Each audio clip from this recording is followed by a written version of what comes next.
Hello!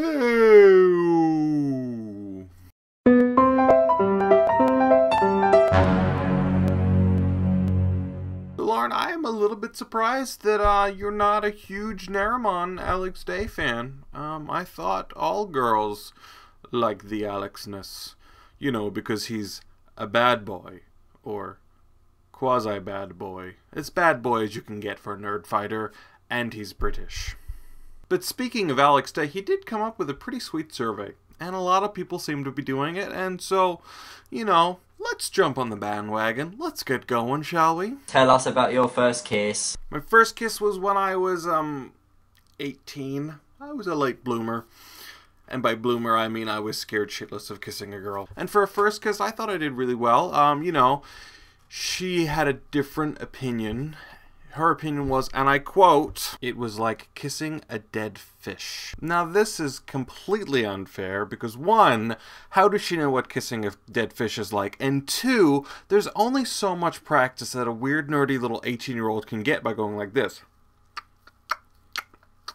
You don't get a lot of feedback that way. It's not like your hand's suddenly gonna go, "Oh, J-Mo, you're so awesome. I love kissing you." Well, I mean, it can, but, you know, after the third or fourth time, it's just a little weird. Most expensive casual item of clothing ever bought. This is the most expensive casual item of clothing I have ever bought. It's not really that casual, but it's definitely not formal. It's my motorcycle jacket. It cost $200. And we justified it because, you know, it's got body armor. So if I fall off my scooter going 35 miles an hour, I can at least think about before hitting the asphalt that I might be okay. What was the first job you ever wanted as a kid? I wanted to be a cop, mostly because I thought that being a cop was like, you know, the Police Academy movies, which it's not, which is why I'm not a cop.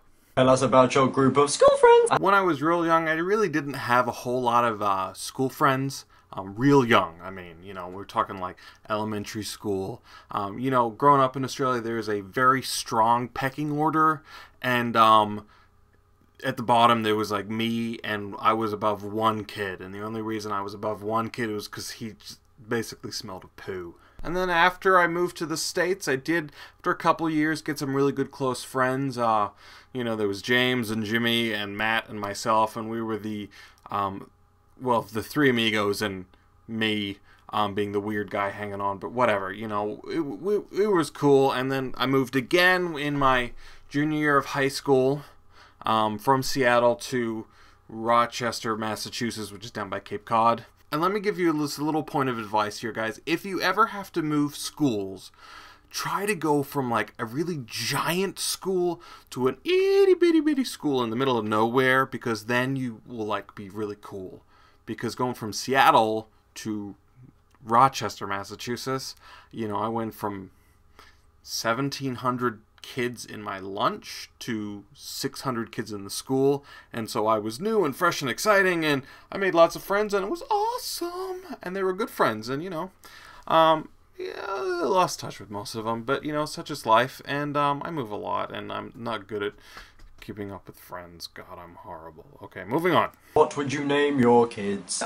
I feel kind of on the same playing level here as John Green with this question. Yes, yes, I'm like John Green. Woo! I have kids, two beautiful little girls, Lucy, who is 4, and Caroline, who is 19 months. And but I have no boy, which is fine. I'm very happy with my girls, and but I did originally want, if I was going to have a boy, I wanted to name him William Robert, because I thought that was strong and manly and Scottish, which is where my bloodline and history comes from. But my dad said, no grandson of mine is going to be named Billy Bob.